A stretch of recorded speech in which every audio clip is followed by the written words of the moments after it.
Non-Monogamy Help is a podcast where your questions about open, non-monogamous or polyamorous relationships are answered. Our host, Lola Phoenix, will consult a licensed therapist with over a decade of experience to address your problems. Names and locations have been changed or censored to keep your questions anonymous. You're listening to Non-Monogamy Help, the podcast. Hello and welcome to episode 172 of the Non-Monogamy Help podcast. I'm Lola Phoenix. Please send your questions to ask@nonmonogamyhelp.com and they'll either be in the podcast or the column anonymously. If you want to read the columns and listen to the podcast, you can get everything at nonmonogamy.help. Sign up to the early emails by going to nonmonogamyhelp.com/email. And I am on Instagram at nonmonogamyhelp and on TikTok at nonmonohelp, but not so much on X anymore. I'm going to divest from that platform because it's annoying. Anyways, if you want to join the podcast shout-out support tier, then I will read your permission. I'll read your name with your permission at the end of the podcast. You can do that at nonmonogamyhelp.com/subscribe. Anyway, let's get to this week's discussion question because I can talk. This is the first time you're hearing this every week before I read the letter. I put forth a discussion question that you can use to get to know your friends, partners, and anyone else a little bit better. I also try to answer it myself briefly, but brevity is not always my strength.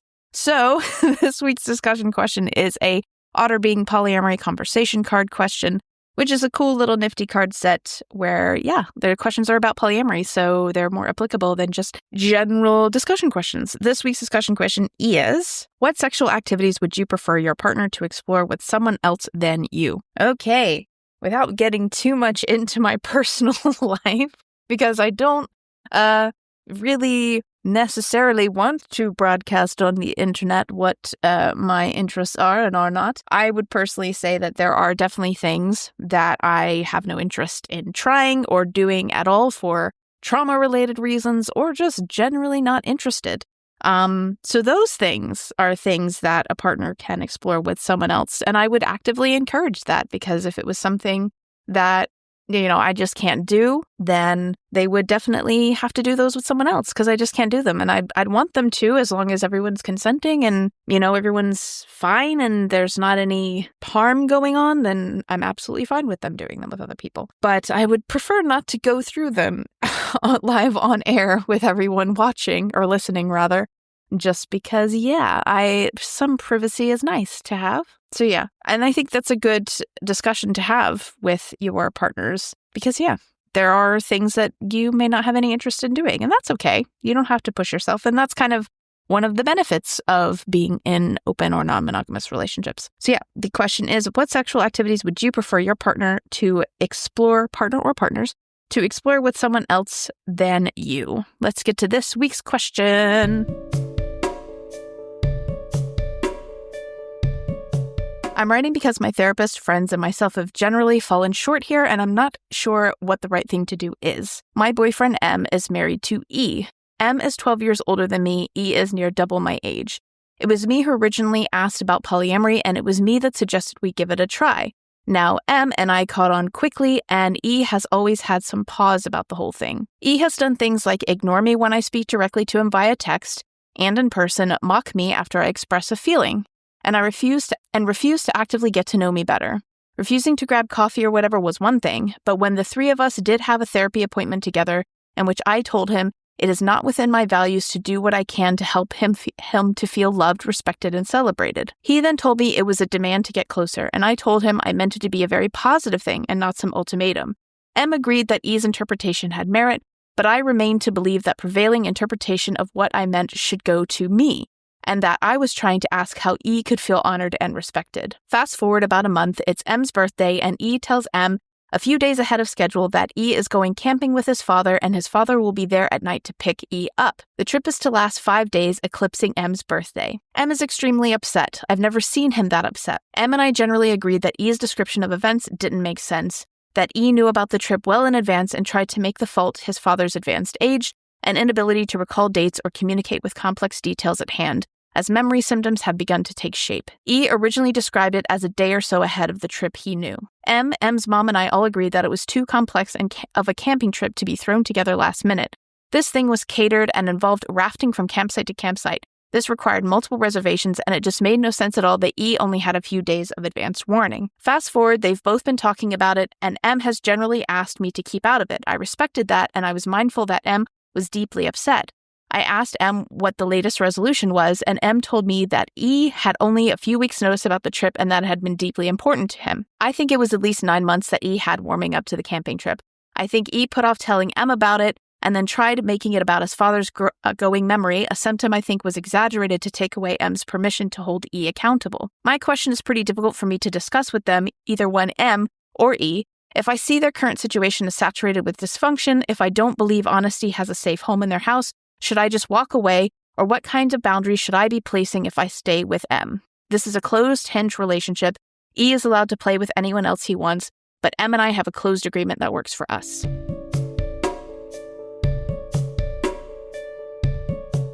Before we get to this week's answer, I want to quickly remind you of this episode's sponsor, BetterHelp. Quite often in a lot of my columns and podcasts, I encourage people to find a polyamory-friendly therapist. But for a lot of people, finding that locally or finding a therapist who even knows anything about polyamory, it may be impossible or out of their budget. BetterHelp allows you to find therapists online that you can send messages to at any time of the day. And they also do offer some financial aid. You can get 10% off your first month by using the promo code Non-Monogamy Help at checkout or going to betterhelp.com/non-monogamy help. Let's get to this week's answer.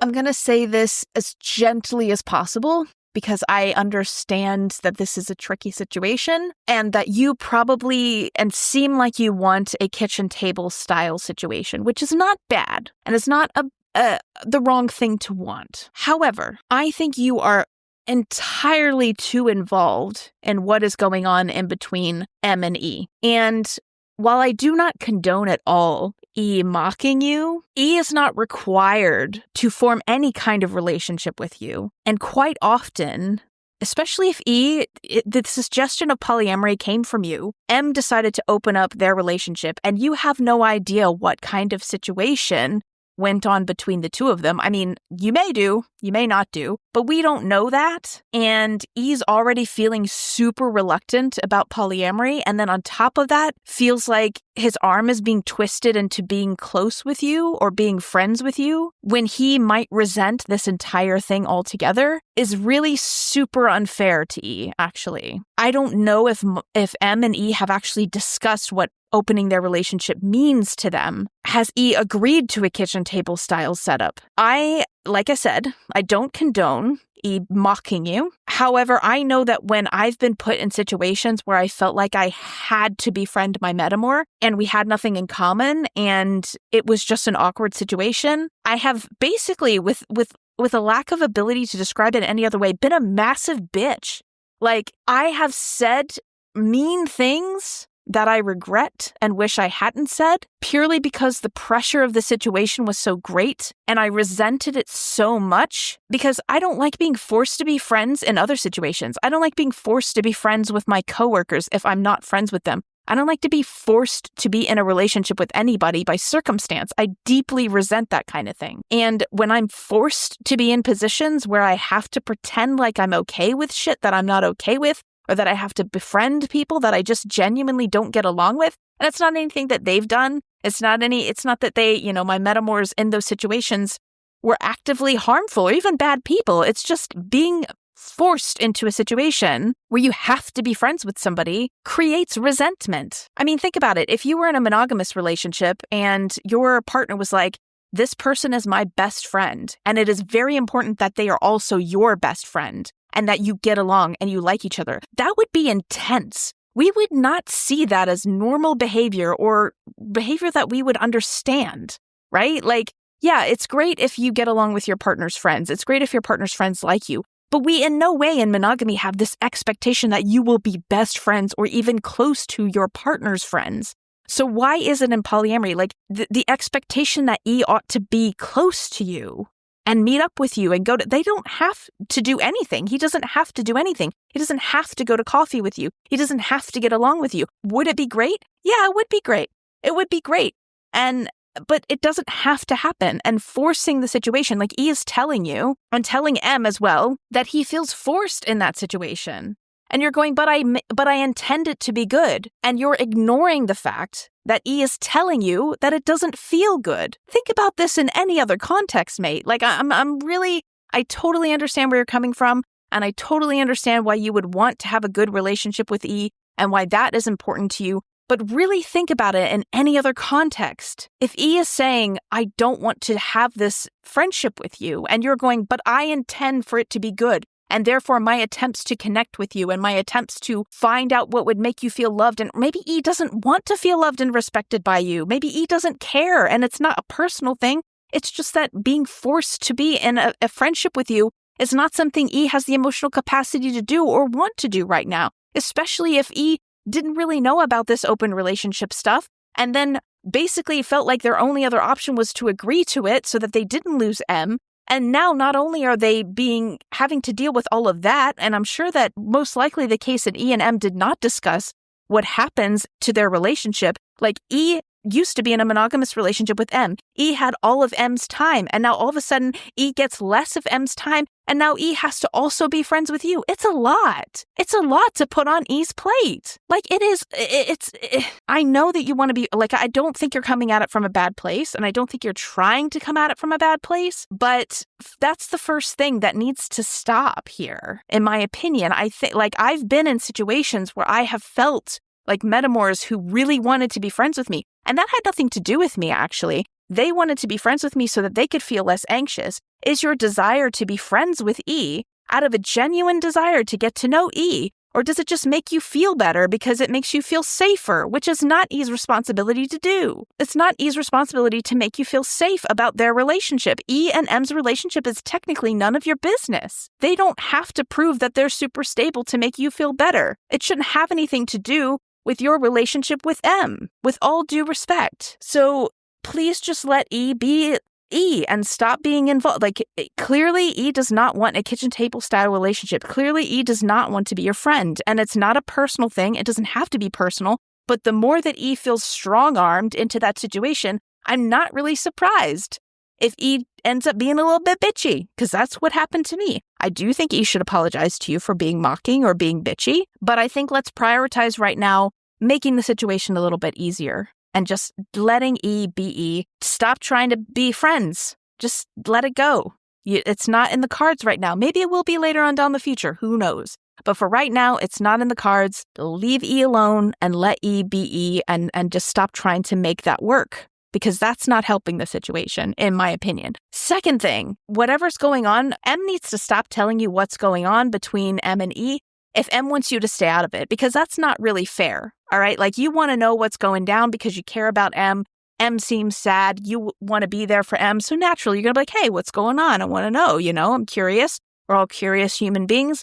A little bit of what's drama, not going to lie. It's interesting, but it's going to be difficult. Like, why are you and M's mom having discussions about the validity of E's reasoning? Like, that is so, like, if I was E, I would be so angry that my partner and my partner's mom and my metamor were having discussions about the validity of I would be so angry.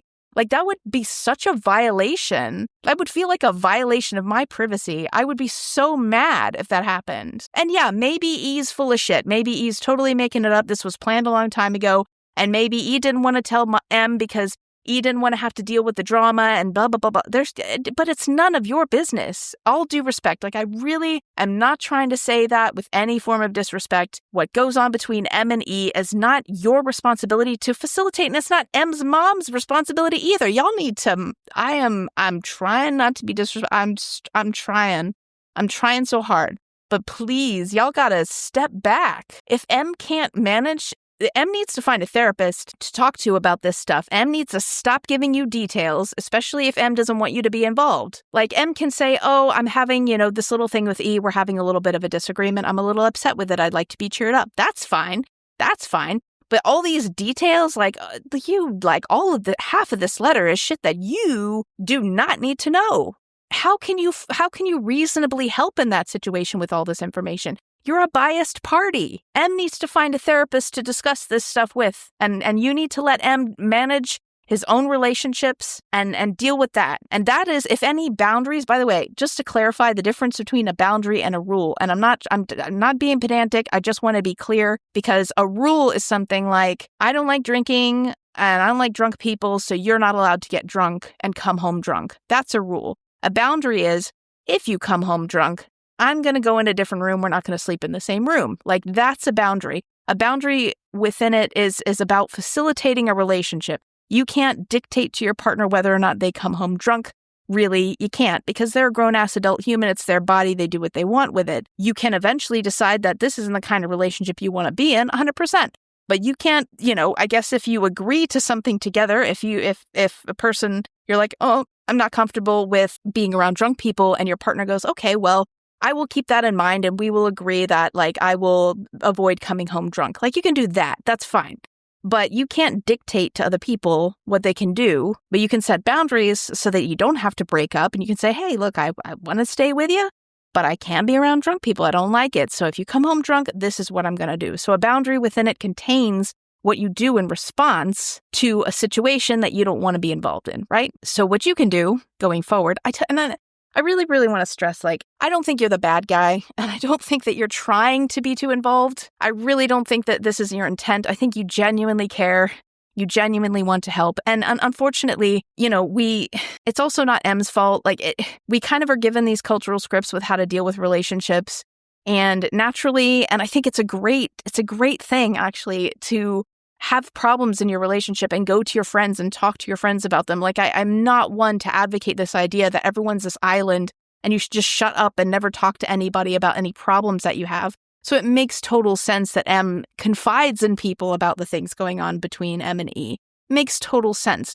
The problem is that you are not an objective third party in the way that a friend who is not involved is. M's mom is not an objective third party in the way that, a friend isn't totally an objective third party. Like, the friend is obviously, M's friends are obviously going to be biased a little bit toward M, but friends offer some objectivity when they're not romantically involved in a situation that you're not able to give M, and that M's mom really isn't, even though there's no romance there, but there's a close like, M needs somebody who's not directly involved in that situation to provide support and to provide advice. You can provide emotional support. Like I said, M can come to you and say, I'm not feeling so great because some stuff happened with me and E, and I'm just feeling a little down. Can we have a good time? And, you can do that. Or if it feels super tense in the household, what you can decide is, you know what? I don't need to know what's going on between you and E, but like, if I come in the house and it seems like there's some tension there, let's meet somewhere else. Let's not go there, And I think also, if you lay up on like not trying to make E your new best friend, and again, I understand you're coming at it from a good place. I totally understand, but I also understand E's perspective, not completely, because I didn't start off in a relationship that was monogamous and then had my partner basically want to open it while I didn't. But I can easily understand how E would feel super resentful about feeling forced to be friends with you, even if you mean it coming from a good place. It doesn't, like, intent always isn't impact. Intent doesn't make up for how, like, your intent doesn't override E's feelings. So just, like, give E some distance. Be like, hey, it'd be great if we were friends one day. If that happens, I'm open to it. If you ever want to go grab a coffee and, like, have a chat, I'd love to get to know you more. But if you want your space, totally respect that. And I'm not going to pressure you. I just want to make sure you know that I'm open to that. And that's it. Like, you don't, like, I think a lot of tension will cease if there is some tension around E and M when you kind of take a step back. But this situation, I don't care, man. Like, who said, he said, she said, what said? Like, this is between E and M, and they need to work that out. They need to go to a couples therapist. They need to talk to each other. They need to figure it out. This doesn't have anything and doesn't have to have anything to do with you. I don't think that you need to be the judge of whether or not honesty has a safe home in their house. Like, what goes on in between them is their issue to solve. Whether or not E is telling the truth about this has nothing to do with M's relationship with you. Now, there may actually be a situation where you're like, it seems like M is not very good at navigating this conflict between E and M, or it feels like I have to step up, or it feels like M involves me a little bit too much in this and can't manage the conflict in other relationships, and I wonder what that means for our conflict. Because what if you have a conflict? How would you feel about E and E's mom and M all discussing whether or not your reasons are valid or not. Like, how would you feel about that? I don't think you would feel super great about that. Maybe you would. I don't know. I just think, like, you're judging their relationship as it has to pertain to you, and it doesn't have to pertain to you. So I think that you need to tell M, I know you're having a hard time with E, but I don't need to know these details because it makes me feel like a certain type of way, and I feel like I need to get involved, and you told me that you want me to stay out of it. If you want me to stay out of it, then keep me out of it. Don't give me details about these things. I'm not going to have any more discussions with you and your mom about E. We're not going to do that anymore. I'm going to stay away. I'm going to respect E's request to not be friends at this point. Maybe I'd love to be friends with them eventually, but at this point, I will respect that request. And whatever goes on, you know? I get that you and M have a closed agreement. That's between you and M, and that's for you to negotiate. That doesn't have anything to do with what goes on between E and M. They need to sort that out. You need to step way, way, way, way, way back and just let them sort their shit out. Maybe one day you'll have kitchen table polyamory, but it is not this day. This day is parallel day, and you need to get a little bit more parallel, step a little bit back, and let people be adults and manage their own life. And tell them to stop including you, you know? Too much details. I totally get it. I totally get why M would give you details. I totally get. I'm not saying M is trying to get you involved, but like step back and be like, nah, this is too much detail, mate. I need to not know this stuff because I can't fix the situation and I feel too involved and I'm not an objective third party. And actually, E might feel super violated. Like I said, if I found out that my partner and my partner's mother and my metamor were discussing the validity of I would be so mad. I'd be so mad. I'd totally feel violated. Please, respect E's privacy a little bit more here and just figure it, get M a therapist. Look on BetterHelp. I'm not trying to plug it, but for fuck's sake. Anyway, yeah, I think I've summed up. Sorry, there's a lot going on here, but I genuinely hope, please, if you step back, I think it would be a lot better for the whole situation. I get that you want to solve it. Believe me, I'm a problem solver. I've had to work actively hard. I give advice, right? And on a day-to-day basis, I have to actively remember not to give people advice that they've not asked for because I'm such a nosy bitch. So I totally get it. But just step back. Genuinely, I think that is the best thing you can do to help the situation. Support M where you can, have fun times together. Have a great birthday. If whatever happens between them, if M's, birthday, M's not going to spend it with E, have a great birthday with M. Plan something fun with M. Offer that, but step back. You can't mediate the situation. You're not the right person, I think, to mediate the situation. And I think your mental health will be a lot better for it. I hope that helps, and good luck. Thank you for listening to episode 172 of the Non-Monogamy Help podcast. If you want to be awesome, you can sign up on the website to support me because it would really, really be helpful. Go to nonmonogamyhelp.com/subscribe. You can join the podcast shoutout support tier. There's also cheaper tiers. My current podcast shoutout supporters are Ermi, Mike Kender, and Matios Caden. If for whatever reason you can't support economically, because I totally understand, here are some things you can do. You can subscribe on the free tier on the website at nonmonogamyhelp.com/subscribe. Sign up to early access emails at nonmonogamyhelp.com/email. Take a screenshot of the podcast, tag, and I will share it, but let people know about it. That's how, it's word of mouth. That is the best type of marketing. Rate and review the podcast on iTunes and Spotify. That's all for this week. You'll get a new column next Friday and another podcast episode in a fortnight. Thank you again for listening.